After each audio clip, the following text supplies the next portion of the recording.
So we have a lot of people that are serving the entire county, which is awesome, and a pretty decent spread, I guess, across the regions. We all decided last time we met, I think the majority said, let's stay virtual, which I think is a great way to make sure that countywide people can be a part of this meeting. So that's great to see that we've got people from all three regions. Oh, and even somebody from outside Riverside County. Well, welcome. We're so glad to have you. And then who do you serve? So now we're seeing really everybody's kind of across the age span, which is terrific because PEI services spread across the entire lifespan. We have PEI programs all the way from perinatal, so pregnant women, young kids, all the way up through the older adult population. So I'm really glad to see that you're all here today. And who's with us? So we have about a third of us are with behavioral health. Just over 20% are our contract providers. And then other department staff, other county departments are here with us today, as well as some school. Glad to see you. Welcome, my school partner. And then we have some community-based organizations as well, which I imagine there's some overlap between a PEI contract provider and community-based organizations, whichever one you picked. So awesome. And then let's get to the really important stuff, which as we're heading into September for Suicide Prevention Month, we want to make sure that we're all not only reaching out into the community and helping educate and engage others, but that we're doing the same thing ourselves, that we walk the walk and talk the talk too, because we can only help others when we're helping ourselves and making sure that we're healthy. So have you engaged in self-care this past week? And so the choices were every day, and 43% of you said, yes, you do something for self-care every day. That is fantastic. And let's see, 51% said one time. And then 3 of you said, what is self-care? We're going to work on that. So I'm really glad that you're here with us today because we definitely want to make sure that self-care is something that you're working on. So let's take a look in the chat. For those of you that said, what is self-care? Here's some ideas from the people in the room, some things that people have done just this past week. Dancing, playing with your dogs.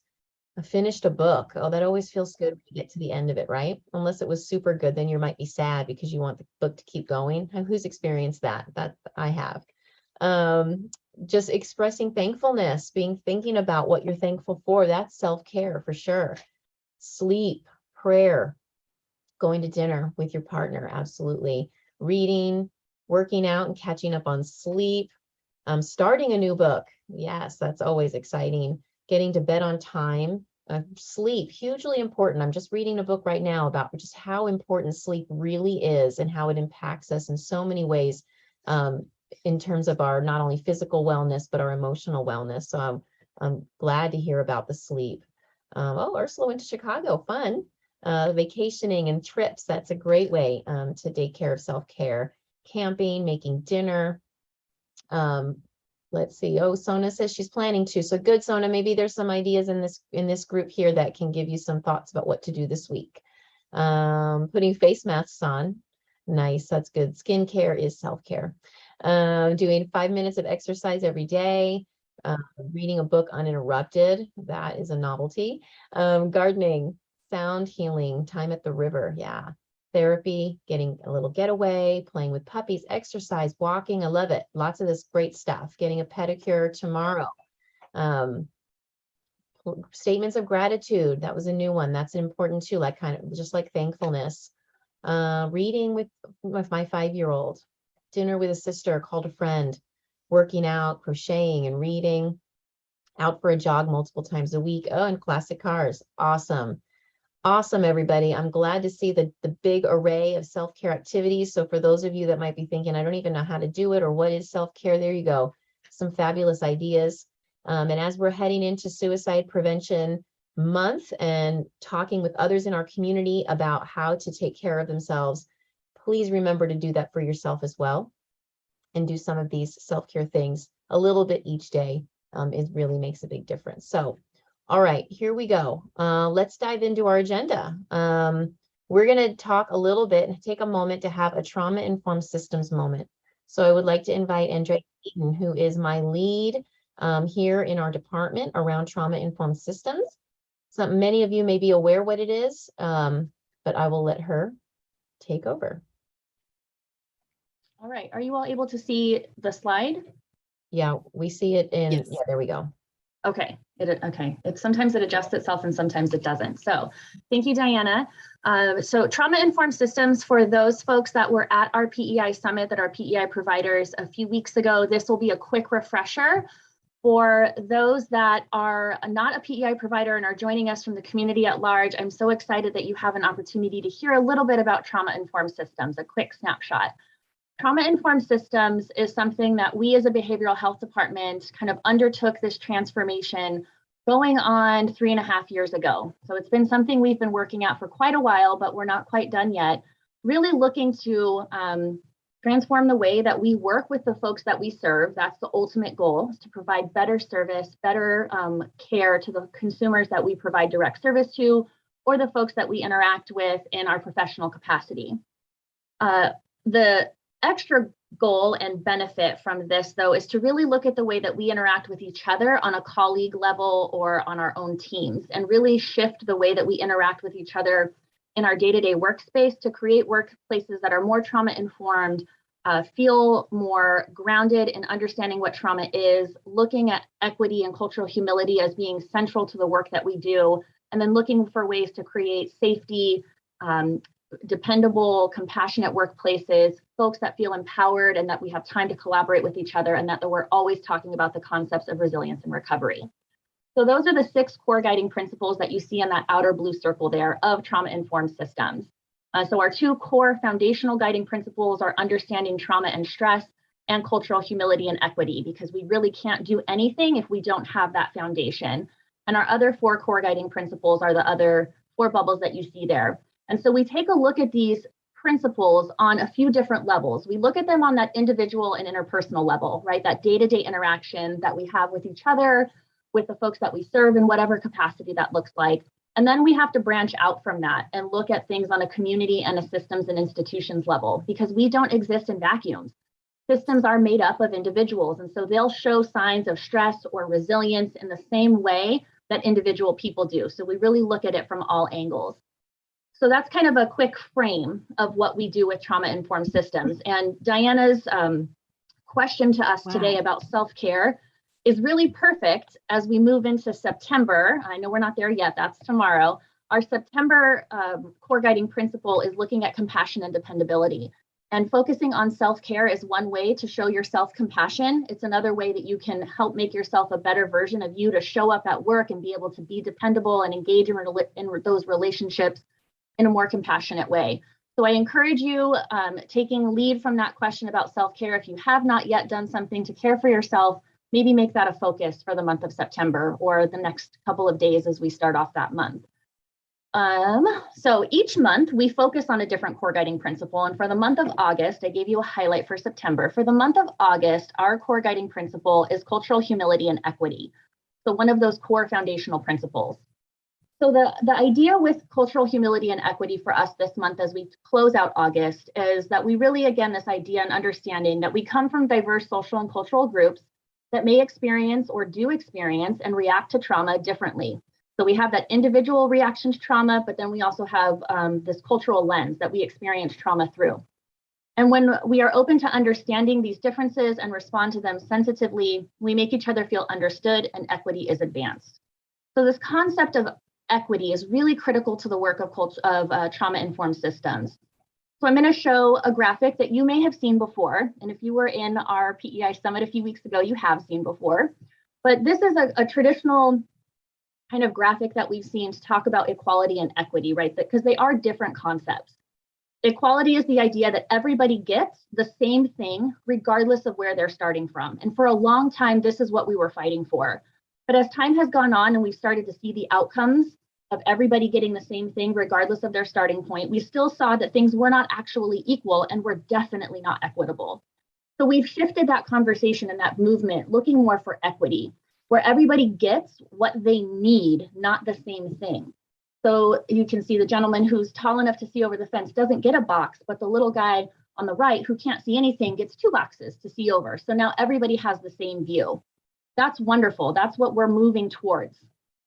Or maybe we're farther along there than we were getting with equality. Unfortunately, reality is often neither equitable or equal. where folks who don't need anything get more than the people who need the most who get less, or so now we have one kind of underground here. That's unfortunately the reality that we often face. Part of the work of trauma-informed systems is bringing these hard conversations into our workplaces to talk about how systems that we interact with or that we are a part of may not be equitable to the folks that we serve or to us as care providers or employees. Tough conversations to have, but really critical to making sure that we're providing good quality service and that we're doing good work in the community. And what we'd love to see and move towards is this idea of liberation, where there's nothing blocking folks from achieving all of the things that they're looking to do. And we can get to that if we can start to advance equity even further. So now you might be asking, how do I advance equity? Well, I have a couple of ideas for you. This is not an exhaustive list. These are things that you can start to think about in the organizations that you work in those spaces that you share with other people. Looking at hiring practices, there's lots of things that we can do from an HR perspective to make the hiring process more equitable for folks. Removing names from resumes because we draw judgment from a name based on what we think the culture is from the name that we read. Remove the name and look just at qualifications. Making sure that our teams are diverse and that we're prioritizing getting different perspectives into our teams, because then we can really make sure that we're meeting the needs of the folks that we're serving if our teams are representative of the communities that we serve. Looking at equity audit tools. So again, having these conversations, bringing these things into your organizations. Showing gratitude, thanking people for small things. That goes a long way. It also comes back to connection. I love the idea of cultural celebrations and holidays. We tend to really focus in our culture here, a lot of, not in RUHS, but kind of in just California, the United States. We really central our cultural celebrations and holidays around Christmas and other kinds of Christian holidays. But we've got workforces and colleagues and people that we share this space with every day that don't follow or celebrate those holidays. So let's include those celebrations as well. I remember when I had a colleague here who was Muslim, and she would share her break fast with us when Eid would happen. It was really great to be able to be educated about her culture, her background, and her share that piece of her culture and her life with us. So making sure we're inclusive of those kinds of celebrations. And then looking at shared decision making. So who's the one doing the most of the talking at the table when decisions are being made? Are all team members' perspectives included, no matter what job title they hold or what position they share on our team? This idea of voice and choice is really important when we're talking about helping folks heal from trauma, because we all show up to our workspace every day with our own history. Sometimes that includes trauma. And so making sure that we are given the opportunity to speak up when we want to have the ability to help make decisions, and that we're given choices about things is really critical in helping sure that everybody's voice is heard and that we all take part in making our spaces safer for each other. So what can we do next? So I challenge you to take a look at your organization and areas that maybe need to be improved regarding equity and equity practices, and commit to making changes in those areas. That again can have some tough conversations. And if you attended our PEI Summit, if you're one of our PEI providers, this will not be the last time you hear about trauma-informed systems. So a friendly reminder to you to continue to work, or maybe start working, on your commitment to change. Your program lead or your SDO will start following up on those during fidelity meetings in September, and we'll start to incorporate TIS check-ins and moments of TIS kind of like this throughout fidelity meetings for the rest of now until forever, as we start to move TIS from just an RUHS behavioral health thing really out into the community with your help as our PEI providers and community partners, and seeing how we can start to transform the work that we do by being more trauma informed with the folks that we serve out in the community as well. And that is our quick TIS check-in refresher challenge to you all as you start to look at how you can incorporate this into your work. Fantastic. Thank you, Andrea, for bringing that to us today. Any questions or comments about that? That was a lot of information.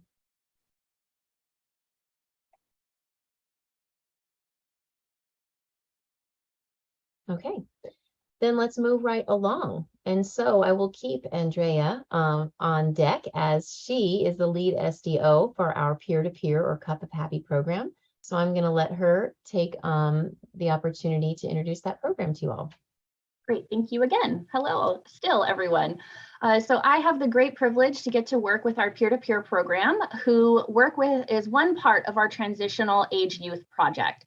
So we have this program, the TAY project, Transitional Age Youth Project, which works with folks ages 16 to 25. And peer-to-peer, or Cup of Happy as it's often referred to out in the community, is one component of that program. And so I have two of our peer coordinators here with us, Jenny Vargas, who represents the desert region, and Alyssa DiCarpio, who represents the Western region, who are going to share with you about the wonderful program services that they provide for our 16 to 25-year-olds, primarily based in schools, but they do go out into other areas of the community, and all of the great things that they do as part of PEI. So Jenny and Alyssa, you're welcome to go ahead and start your presentation. All right. Hello. Thank you, Andrea. Cool. Awesome. So I have two screens. So if you see me looking back and forth, that's why. But Jenny, did you want me to go ahead and share? Yeah. Okay. Let me.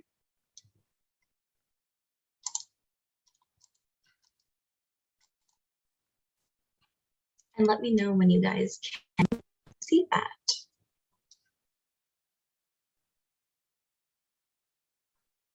We can do it.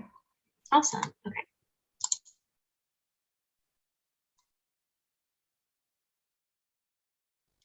Alrighty, so hi everyone. Thank you for the great introduction, Andrea.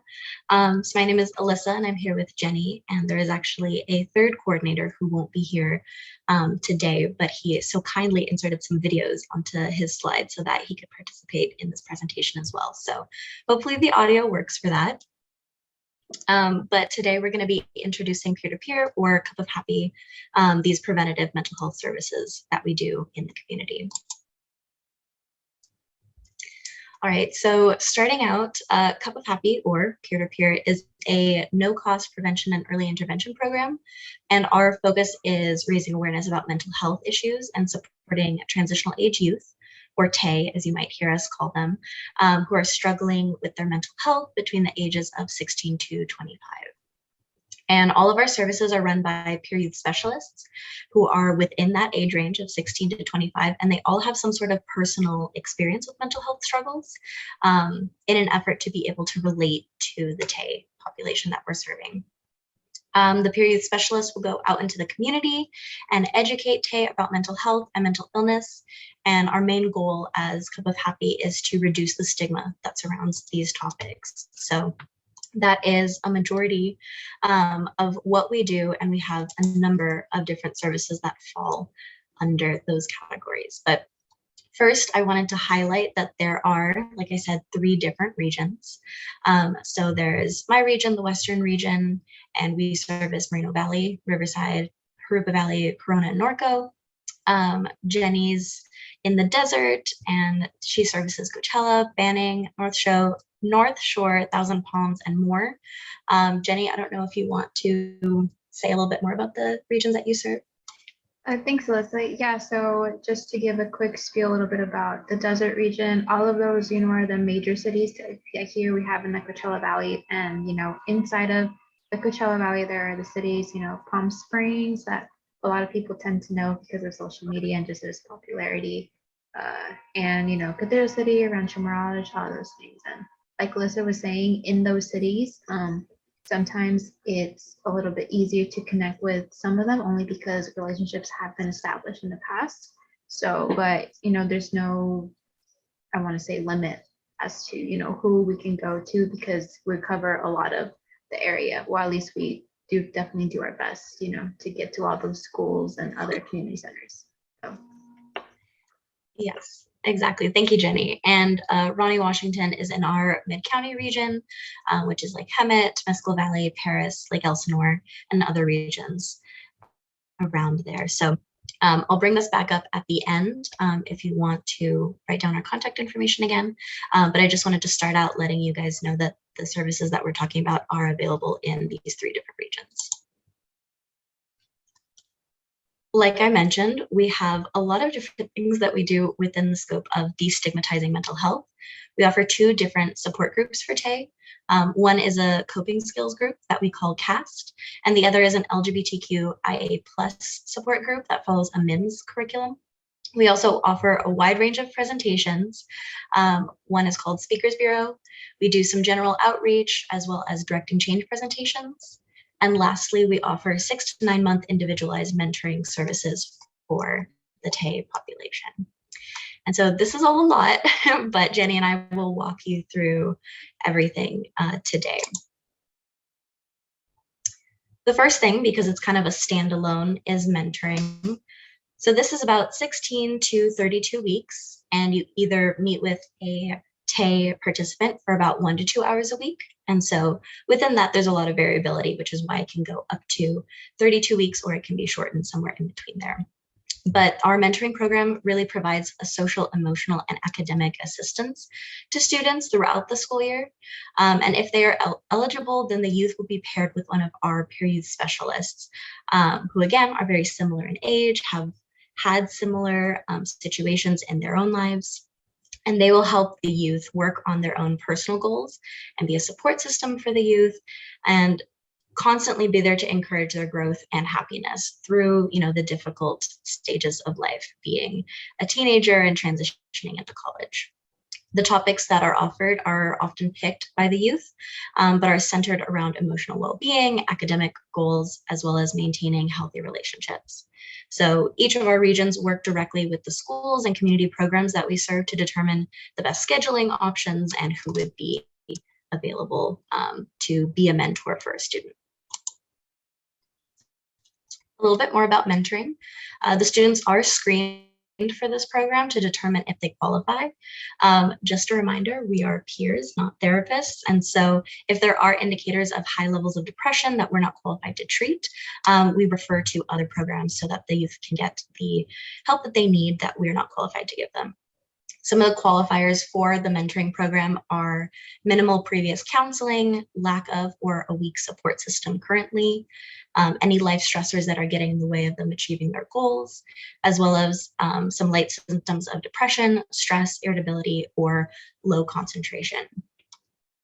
And so anyone can reach out to any of the coordinators and get started on that screening process for mentoring. And lastly, the purpose of mentoring overall is to be kind of a guiding hand and just someone relatable for the TEI. The main purpose is to help them create a goal action plan, and for areas that they would like to see improvement. We focus on relationships and support, improving their schoolwork or maybe other activities, as well as focusing on coping skills and bettering their mood overall. And we assess progress on these goals every 8 sessions. And the peer youth specialists also curate activities to offer a safe space for the TEI to discuss their stressors, as well as, have some bonding activities as well. So I think we have a slide at the end for questions, but I think there might also be something in the chat. I can't see what it is though, Jenny, if you want to read it. Oh, it was just someone introducing themselves, I believe, but we're good for now. We'll Okay, definitely perfect. answer any questions if there is any at the end.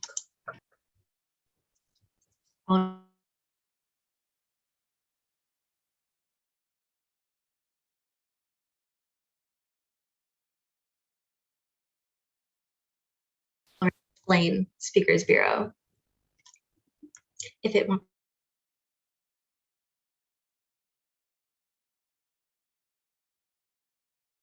to play.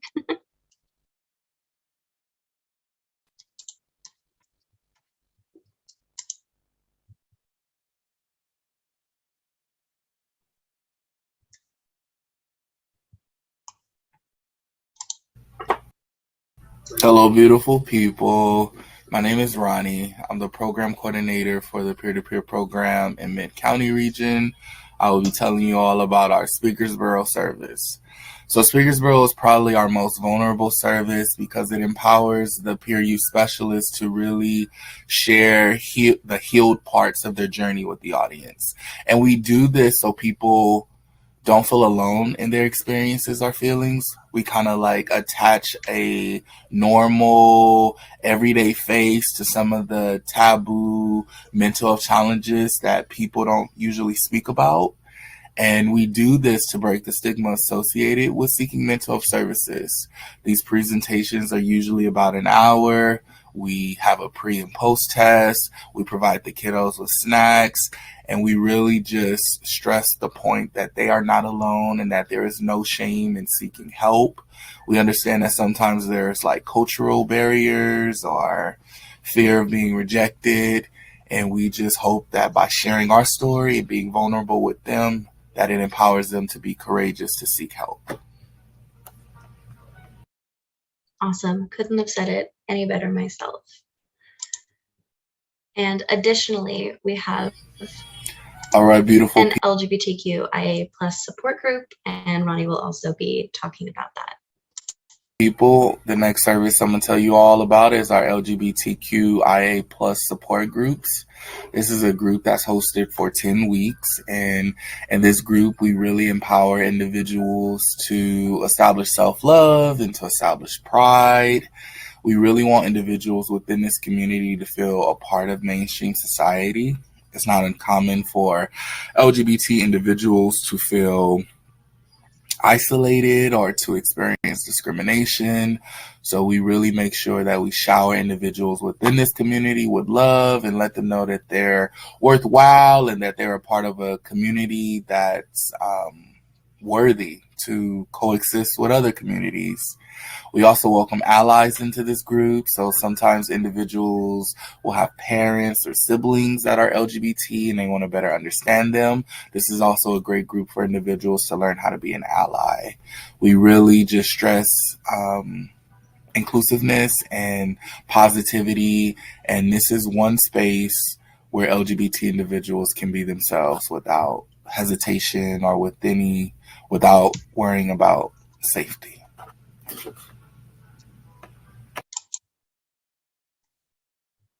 Awesome. So now, Jenny, this is your section. Just tell me when to continue moving forward. Got it. Thanks, Alyssa.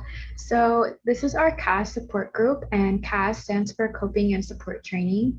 And I personally really like this group, and the team has a lot of fun with it. I would say for the reasons of it's a really great conversation starter about mental health. So we understand now with social media and because of prior years of COVID, there's no use of trying to hide the fact that mental health does not exist, or if it's not an issue, or it's not currently, a crisis that is going on in Tate with particularly teenagers, and even all of us as people who work in the mental health field. So with this being said, this CAS support group is super well informed and definitely really nicely led by the peer review specialist, because of the context and the workbooks that the students are given in this group. So like it says here on the slide, it's about 9 weeks, maybe about an hour each week, just about depending with the school that we work with. So let's just say that this group needs to be extended maybe another 2 or 1 week, but only because maybe that day we're supposed to go, there's a holiday, or maybe there's no school, or there's testing or anything like that. So details like those of us program coordinators are responsible for keeping track and just letting the peer review specialists know. And some topics that are covered in this group are self-esteem, feelings of anger, anxiety and depression, stress, and school pressure, as well as, any other things that they want to talk about regarding mental health. And in this group and in both of our support groups, they do kind of receive points for participation and also a little gift card at the very end of it.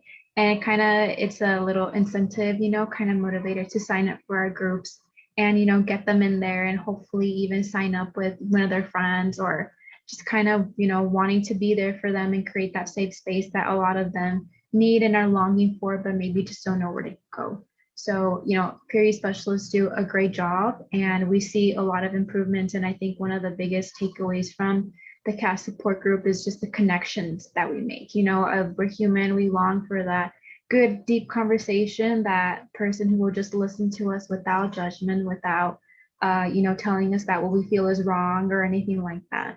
So CAS is super cool. You just get a lot of, coping skills in your little toolbox as far as like how to breathe, or maybe how to respond and not react.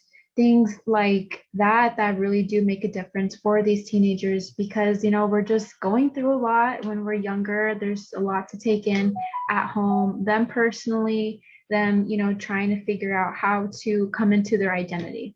So this is for CAS, and also we can go to the next one.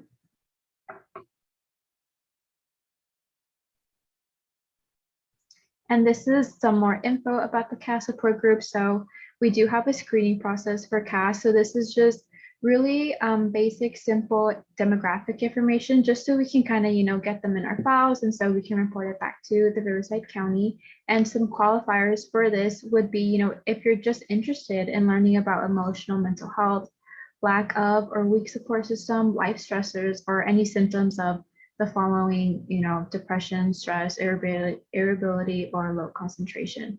There are many, many other, reasons why kids sign up, maybe because they do want the gift card and they're very honest with us. Oh, I just signed up because I wanted the gift card. And we totally understand, but I do know that they get so much more of that because they do tell us. Or, just maybe making a new friend. And, again, in the support group, when they're screening and stuff, it's quick story. Remember one time we were walking into a conference room at a high school and two people, high schoolers, looked at each other and they were like, oh, I didn't know that you like mental health. And I said, oh, I didn't know. So it was, I didn't know that you liked it either. So it was really, really cool to kind of see them like at each other and just kind of realize like, oh, I'm not alone in what I'm feeling. So even when they see each other and do all that stuff, it's really, really great. And then we have our Directing Change presentation outreach, which lasts for about 15-30 minutes, and then DC workshop. So this Directing Change presentation we do at, tabling when there's any like fairs for the schools or like club rushes or anything like that. And this is just a really, really quick spiel about, Directing Change, which happens to be a PSA film contest for the youth. So there are many different categories that they can enter to, win a grand prize, which again, they vary depending on what prize they get, or, if they get first or second place and things like that. So, but it's a statewide mental health and suicide prevention film contest for ages 14 to 25. And the topics that are included, that any video could be submitted for is self-care, LGBTQIA+, and any symptoms regarding anxiety and depression, suicidal thoughts, behavior, and more. This film program is super, super big on suicide prevention. So there are a lot of films that they insert that just kind of highlight either their own story with any of these categories, or maybe their friend's story or a family story. And we always like to say, some people just really do prefer to communicate by showing you a picture, by showing you a film. Communicating with words can sometimes be difficult, or maybe we don't always know how to put what we're feeling into words. And I think this is a great outlet. So Directing Change presentation, that's just, again, if we do it in a classroom, it's about 15 to 30 minutes. Again, just kind of giving a quick spiel on, what it is.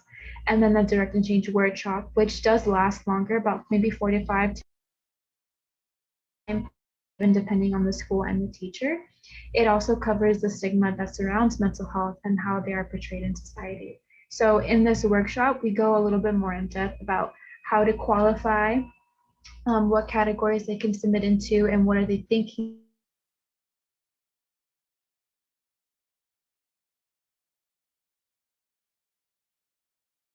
So we are going to forego sharing that information since it was not typical of what we would normally see in regards to service delivery. So next time we highlight peer-to-peer, we'll have much more robust information to share about services provided now that our peer use specialists are back on school campuses. Our schools are open and welcome and receiving services in person again. So we're really excited to see that continue to grow over the next school year.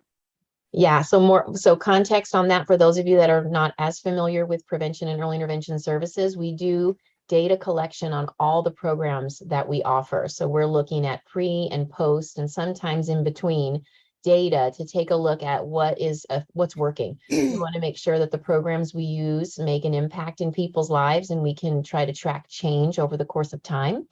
And so COVID, of course, had a big hit on programs, particularly that are running in school settings, which peer-to-peer primarily is doing it in school settings. And so we do have lots of historical data, and we have more data coming in every day. And each year, PEI produces annual outcome reports by program that are public documents. So if you have not yet taken a look at our most recent annual update, you can find it on the department's website, and it includes some of those data outcomes. And if you have interest in one particular program, you can contact me directly, and I'm happy to share that with you. All right. Very good. Thank you, Jenny and Elisa and Andrea for presenting that information to us. And now we will continue to move on our agenda. And I would like to introduce Maisha Bobo, who is a staff development officer here at Prevention and Early Intervention. And she is also our suicide prevention coordinator. So she's going to share with you about what we have planned for the month of September and Suicide Prevention Awareness Month. Maisha, take it away. Thank you so much, Diana. I am going to share my screen here. All righty, can everyone see it? There you go. Yep. Perfect. All righty. So I have the pleasure today of sharing about Suicide Prevention Month for this year. And this year's theme is Thriving at All Ages. So in the month of September, we recognize Suicide Prevention Week, as Diana mentioned earlier, which is from September 4th to September 10th, and World Suicide Prevention Day, which is September 10th. So research shows that people of all ages benefit from participating in activities that strengthen their self-care and wellness. And we know that these activities might look different across the lifespan as we grow and evolve. Building resiliency is important at all ages, and strategies can be tailored depending on what is enjoyable or accessible at your age. Now more than ever, it's vital that we recognize the importance of strengthening resiliency, protective factors, physical and emotional wellness. Focusing on ways that we can improve our personal well-being can help to reduce stress, improve our relationships, and reduce suicide risk. So today I will share with you some of the activities that are available through suicideispreventable.org, as well as our calendar themes for Riverside County to recognize the important events that are happening this month. So first, I'll begin by sharing information about the physical and online downloadable kits that are provided by suicideispreventable.org. Please note that PEI received limited quantities of physical kits. However, there are many downloadable resources and activities that are provided in the online toolkit, which will be covered on the next slide. So this year, we received Journal Outreach Mini Kits, which is our mental health thrival kit for students that was created by Directing Change. The kit includes a notebook, pen, journaling bookmark, and a sticker sheet.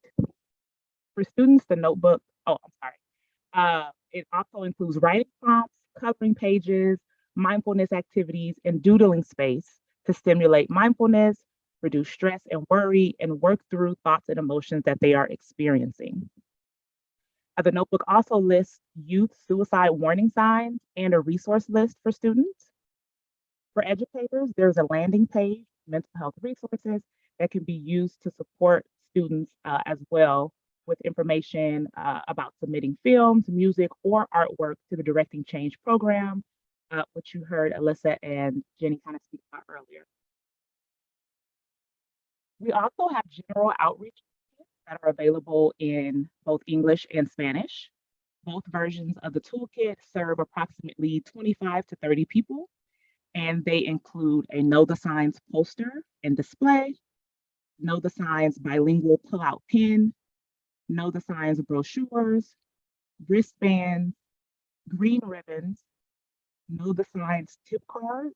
So these include the signs, finding the words, and then resources to help you reach out, as well as there's a card about breathing tips and has coping strategies on it. And then lastly, they also have some decals. So this year, we also have an older adult outreach that is available in both English and Spanish. These toolkits serve approximately 30 people, and they include an older adult suicide prevention brochure, wellness notebooks, and then also that Know the Signs pull-out pen.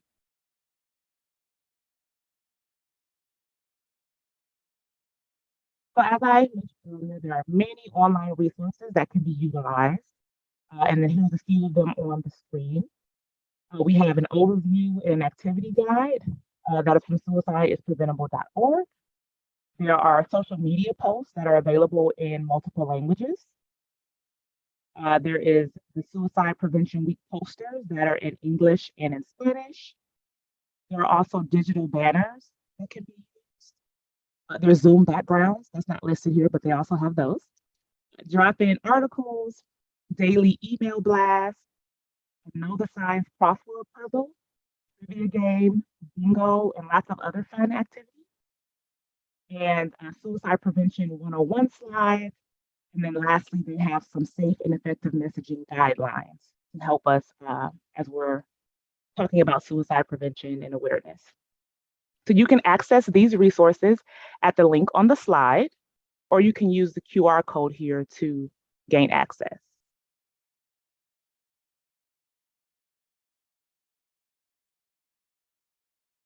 So this year, we're also promoting a Suicide Prevention Week activity challenge. So there are 5 challenges to complete during Suicide Prevention Awareness Week. Once again, that's September 4th through the 10th. And you can download this flyer and challenge card at the link or use the QR code here. So when all of your challenges are completed, you can post a picture to your social media accounts with the hashtag suicide prevention and hashtag take action for MH, or you can email your card to info@suicidespreventable.org. All this information is at the bottom of the card as well.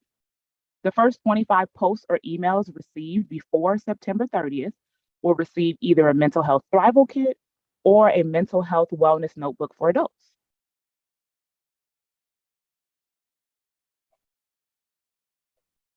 So next, we're going to spend some time discussing ideas for schools, parents, and youth to get involved in suicide prevention activities this year.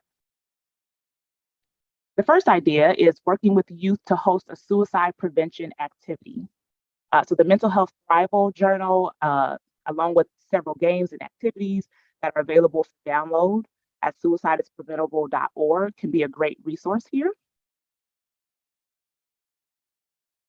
Next, we have engage youth by creating a film or art project about suicide prevention or by implementing a suicide prevention activity. So going back to our discussion about directing change. So helping youth to create film or artwork that can be submitted to directing change for a chance at those prizes. Next, we have create a suicide prevention handout and distribute that to staff at the school. And then lastly, we have complete the postvention checklist for your school, which is also available at suicidespreventable.org.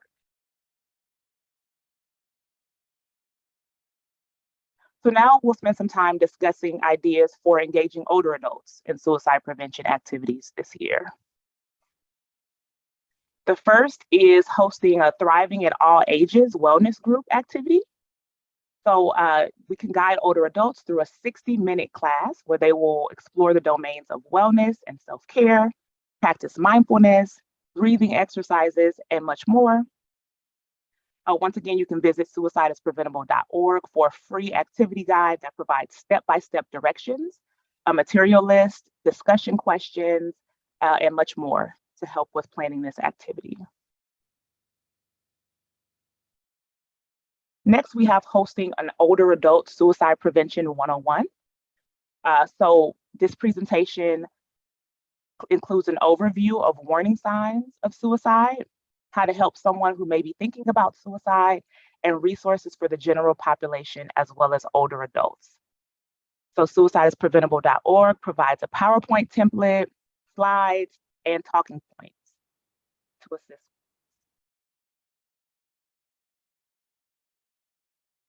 Next, Take Action for Mental Health has created an older adult activity tip sheet with suicide prevention activities and written discussion questions for activity directors and other professionals working with older adults. So this is also a great resource to get some activity ideas or just discussion questions if you were to have a group with older adults.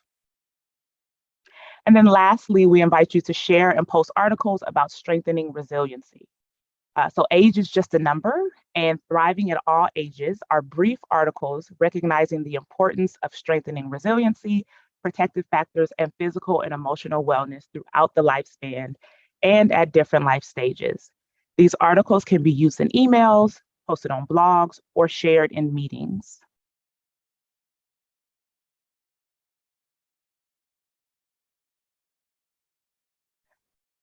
So in addition to participating in the Suicide Prevention Week activities, Riverside County has released a full calendar of local events and an activity guide to recognize these important events.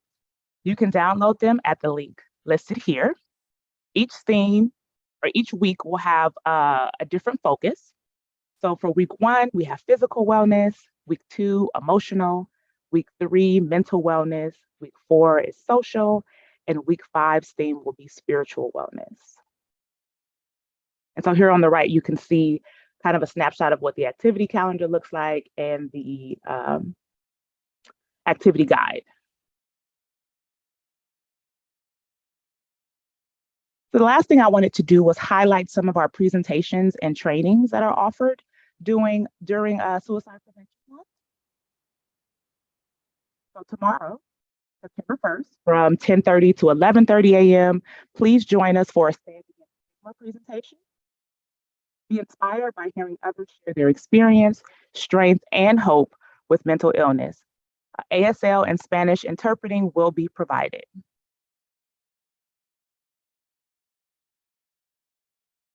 On September 7th, from 9:30 to 12:30, join us for Safe Talk, which is a 3.5-hour training that prepares participants to identify persons with thoughts of suicide and connect them to suicide first aid resources. So those who attend this training are better able to identify people who have thoughts of suicide and move beyond common tendencies to dismiss, or avoid suicide. Participants must be age 15 and older to attend. We will also offer our Know the Signs training in both English and in Spanish for the month of September. We invite you to register for this webinar to learn how to recognize the signs, find the words, and reach out. Know the Signs will be offered in Spanish on September 14th from 2 to 4:30 p.m. and also in English on September 21st from 1 to 3 p.m.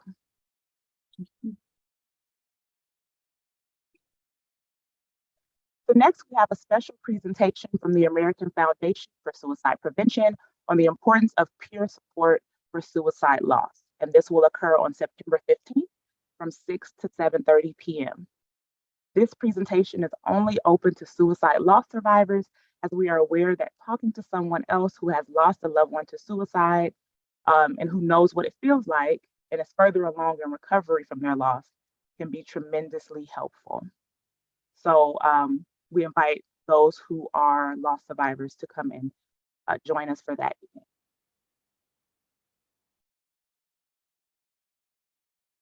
So we will also offer Applied Suicide Intervention Skills Training, or ASSIST, which is designed as an interactive workshop that teaches participants how to recognize when someone may be at risk for suicide and work with them to create a plan that will support their immediate safety.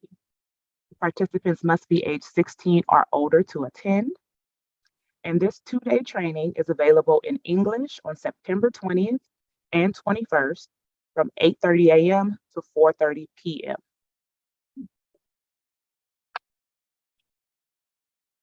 Next, the partners over at Public Health will be hosting a training on understanding adverse childhood experiences, or ACEs, as it's commonly called, on September 27th from 11 a.m. to 12 p.m. in English, and then from 1 to 2 p.m.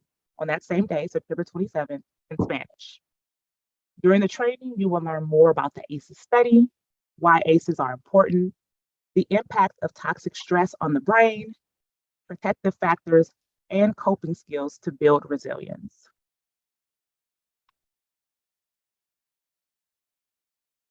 And then lastly, we have another presentation from AFSP titled Talk Saves Lives. This presentation will cover what we know about this leading cause of death, the most up-to-date research on prevention, and what we can all do to fight suicide. Please join us on September 27th from 5 to 6 p.m.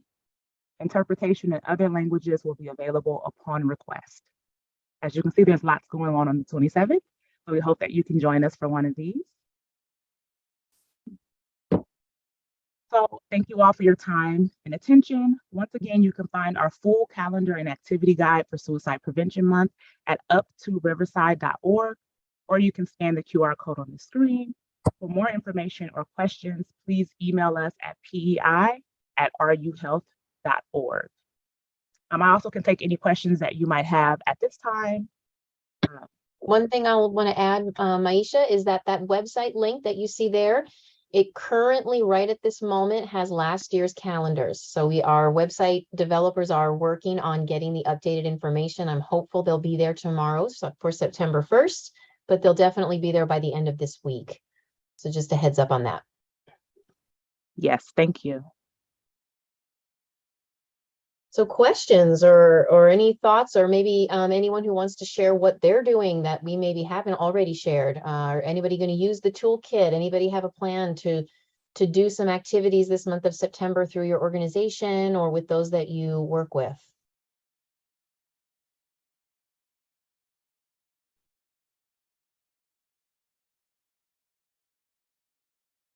Anyone? Hi. Yes. Hi. I'm Francis and I have Danelle here. Danelle. Hi, guys. Hi. We're with Peace from Chaos. So we just wanted to add on to the trainings going on.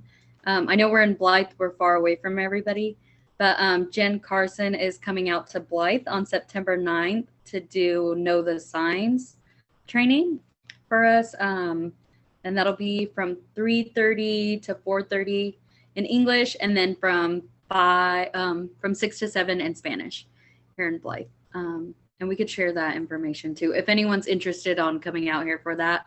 And then also, I know it's super far, we're a long drive away, but also on September 10th we're hosting a suicide awareness / prevention day here in our community. We're going to have a candlelight vigil for all of the survivors of anyone that they've lost. And then we're going to do a bike show and car show as well. It's going to be a free event for anyone who's able to come. Yeah, and then if anybody wants to get involved, always feel free to email us. We're open to all the resources that want to join us. Yeah. Yeah, thanks, Francis, for adding that. If you want to put, I know you have a flyer for that event. If you want to drop it in the chat so people can see it. I know some of my team are going to be out there sharing with the community about PEI programs and also our coalition. Yes. We're so excited to have everybody. Thanks And for then being here. Joey and I just wanted to piggyback on that. Again, the Incredible Peace for Chaos is hosting a bunch of training in the desert, but as incredible rural and remote community advocates that they are, if you want, we can make sure that we can put it online too if somebody else is remote, disabled, needs access to any of those events. And the Peace for Chaos team didn't share their good news, which is they're going to be given a proclamation from the city of Blythe to declare Blythe a suicide-safe community. So anyone who's a mental health provider who is going to be out in Blythe, I think you all said that you would like everybody to join you when they give the proclamation. So that's super exciting. It's a great way to highlight rural community, remote community suicide prevention. As we know, rural remote community suicide rate is twice that of urban community. So anyone who's coming out, please, promote, and then let us know if you have an individual who's isolated, disabled, what have you, that needs accommodations or wants to attend remotely, and we will make that happen. Awesome. Thanks, Jen. Yeah, and I also want to let you all know that we do have countywide support at our top leadership through the Board of Supervisors. They are very much engaged in paying attention to mental health and suicide prevention. So yesterday, I had the privilege of going down to the Board of Supervisors meeting, and we received a proclamation recognizing the entire month of September as Suicide Prevention Awareness Month. And we'll share that out once we have a cut that we can share with everybody. So yeah, awesome to hear Blythe is also recognizing that locally, and that we do have countywide support for this effort as well. Other activities happening, maybe even just with the individuals that you work with through your organization. Any plans to bring suicide prevention information to them or have them engage in any kind of activity with this topic? Perhaps you're thinking about that. We've now given you through today's presentation some ideas about how you can use that toolkit, both on a small, like maybe even just in an existing group that you work with, all the way to a larger community-wide effort that you can engage broader community in. So I hope that you'll really take an opportunity to look through those toolkits, look online on the suicideispreventable.org website, as well as checking out the Up to Riverside website.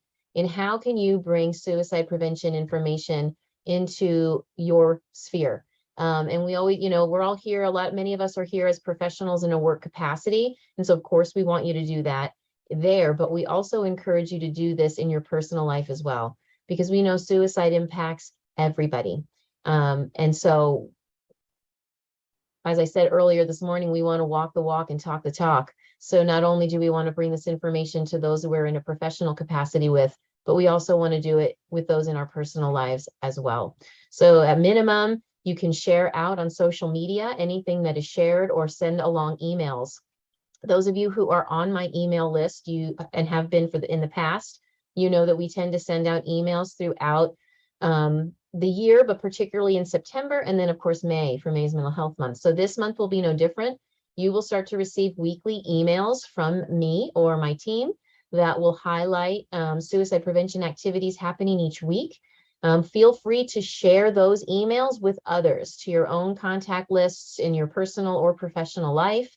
And then we'll, if you haven't already, like and follow us on RUHSBH's Facebook and Instagram pages. We will be putting up some social media posts, and so you can also share those on your personal pages. So that's just a real easy way to get the word out. It's just forward or click share.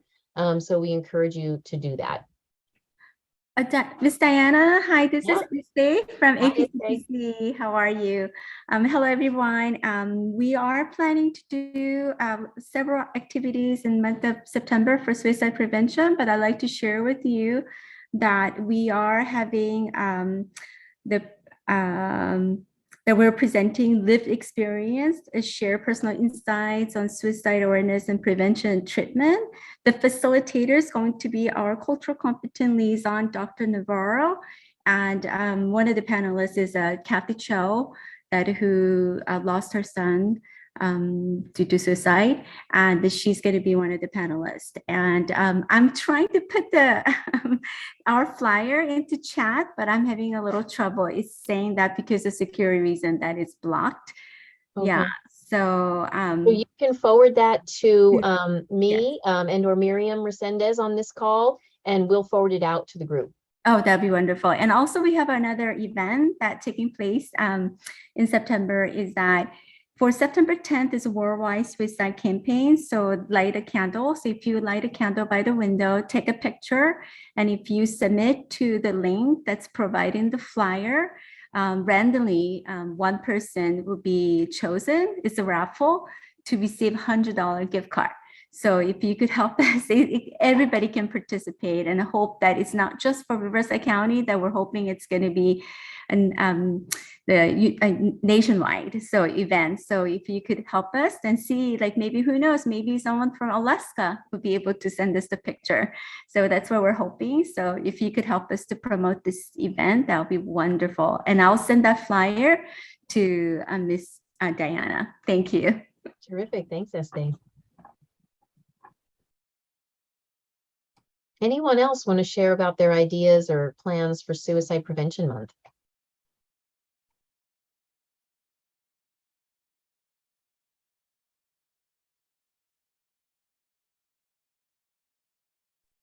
I'm just excited to go to Blythe because I've never spent any substantial time in Blythe. So I'm kind of excited. It's always good to go to do the trainings, to do the presentations, but also to go to an area that I've really never had a chance to spend some time in. That's just icing on the cake. So I'm excited about that.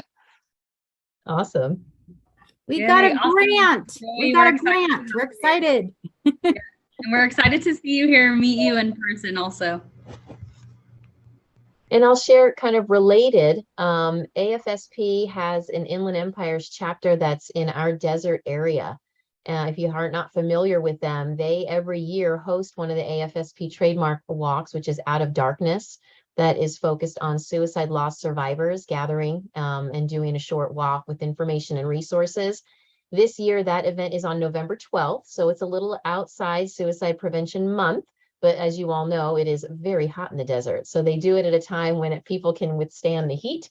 And so our next collaborative is after that. So I thought I mention it now that anybody that might be interested in participating in that event, it's Out of Darkness through the American Foundation for Suicide Prevention. You can find it online and you'd want to look up the Inland Empire's Desert chapter.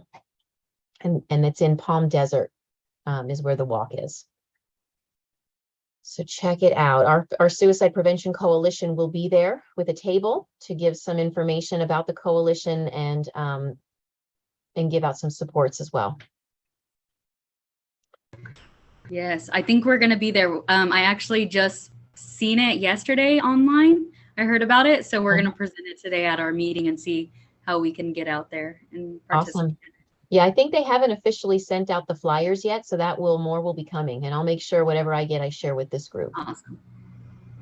And November 5th is the Veteran Suicide Walk at the National Cemetery, and I'll get that flyer out to Diana to send to the team. Perfect. Yeah. Okay, this is exciting. So if you had not identified something yet, you still have time. And if you have not, if you're interested in learning a little bit more about the toolkits, I know we've already made some contact with people through our contract providers and the coalition to get a toolkit or get some information. But if you are outside of those two categories and you would like some information or a toolkit, some materials, we are happy to share. So you could just email PEI@ruhealth.org and ask about the information that you're interested in, and my team will make sure that you get some materials and possibly a toolkit. So let me see, we've got a message in here. Send out a list of months that recognize specific issues, such as Suicide Prevention Month and Disability Awareness Month, LGBT, so we can prepare things ahead of time. Yeah, Donna, that's a great idea. Certainly we can try to put something together, kind of like an annual list. And then as we get information is when we share it. So we partner a lot with the state, like for Suicide Prevention Month, for example. So a lot of the materials, we kind of wait to get that information from them and then spread it down locally so that we're in line with the statewide effort. But that is a good idea to kind of just be prepared for what's to come and how can we celebrate that. So we can work on something like that. Okay, so now that we're talking about kind of updates and maybe suicide prevention specific activities, perhaps there's some other things you want to share. So I'll move us into our PEI provider update. So any PEI contract providers that want to share any announcements or any updates specific to your PEI programming?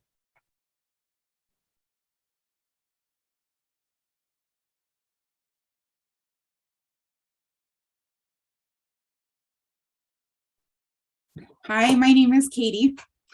I'll go. I'm like, the silence gets me every time. I'm like, okay, I've got to say something. So thank you, Maisha, for sharing in her wonderful suicide prevention toolkit. We do have a Stand Against Stigma presentation that is open to the community tomorrow. Right. And then we also have one that will be for the desert region, again, open to the community, September 14th. And I will definitely share both of those flyers with Miriam so that she can share it with the team. So we'd love to have anyone 16 and older join us. Where we share our lived experience with mental health and substance abuse challenges, our hope, recovery, and how we maintain our recovery today in our wellness today. So please join us. Thank you. Thanks, Katie. Other PEI programs, I know you're here and I know you're doing good stuff. So share it out.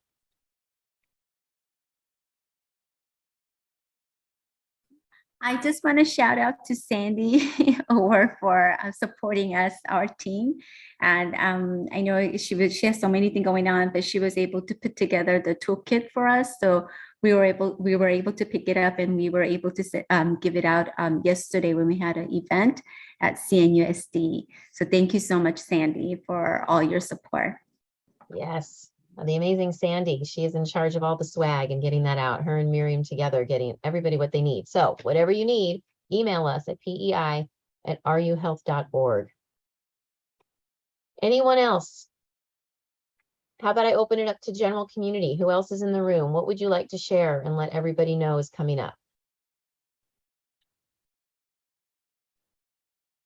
Okay. This is Dakota. I did want to share about our cultural community group that is meeting this Friday.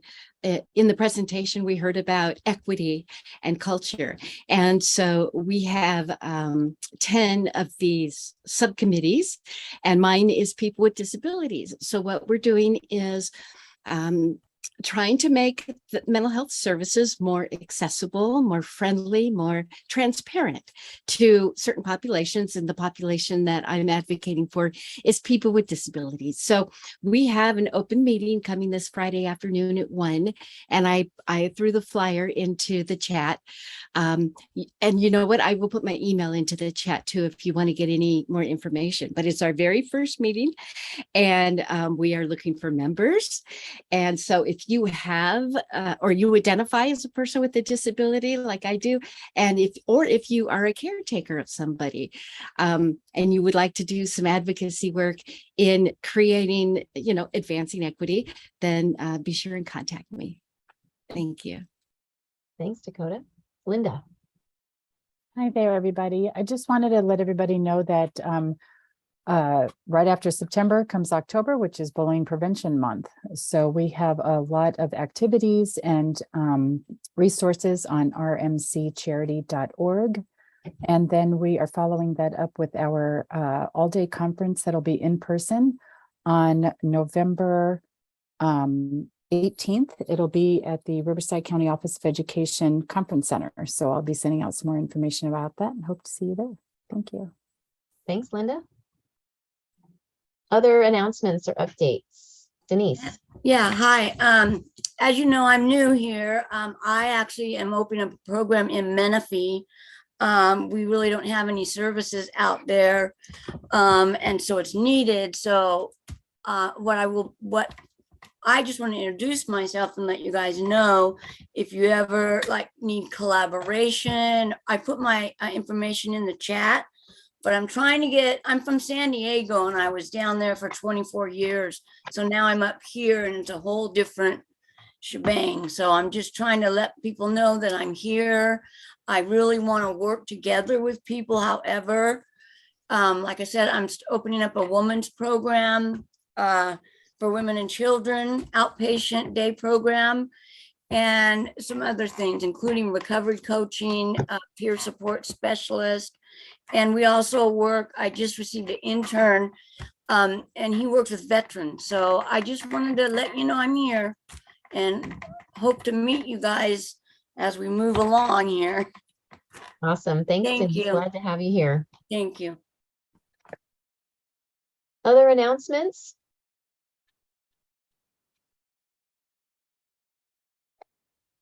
Or any questions or comments? Another announcement is for the Riverside Helpline. In the month of September, we're going to be we've trained and we'll be bringing on and having active 20 crisis trained interns. So we're super excited across 5 different universities. If Jen hasn't mentioned already, she may have, but that's a big crowd. We're super excited. And these are interns that will be answering the calls on the crisis line? Correct. MSWs. Mm-hmm. All right. So we've grown our program from 2 or 3 a year. Now we're at 20. So we've built a more robust program, and many are Spanish speaking and they're MSW interns. So it's great. And it's a good internship for them. They're able to learn skills that whatever route they go, they're tools in their tool belt that will always come in handy. And for those of you, maybe you've heard this already, but for the helpline, it's not just a suicide crisis line. People do not need to wait until they're having thoughts of suicide to get support. So the helpline is available when anyone's having any kind of emotional distress, can use some support. So we encourage you to actually write. The earlier somebody gets support, the better it is for them. So 951-686-HELP for any kind of emotional support, all the way up until thoughts of suicide, right? So we just want people to know that they're available for much more. Anyone else?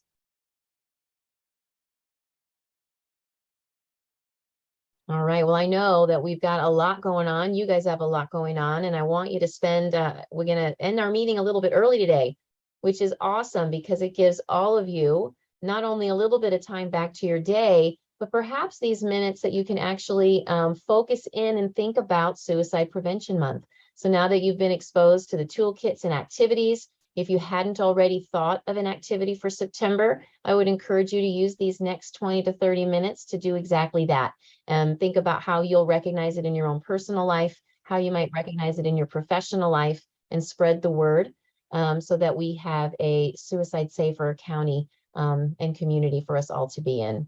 So if there isn't anything else, I want to thank you all for being here today, for being a part of this meeting. Our next collaborative is on November 30th. But for the month of September, please engage, hashtag, send us photos. We'd love to be able to recognize and share out all of the work that you've all done. And again, thank you so much. Have a terrific rest of your day, and we will see you next time. Bye, everybody.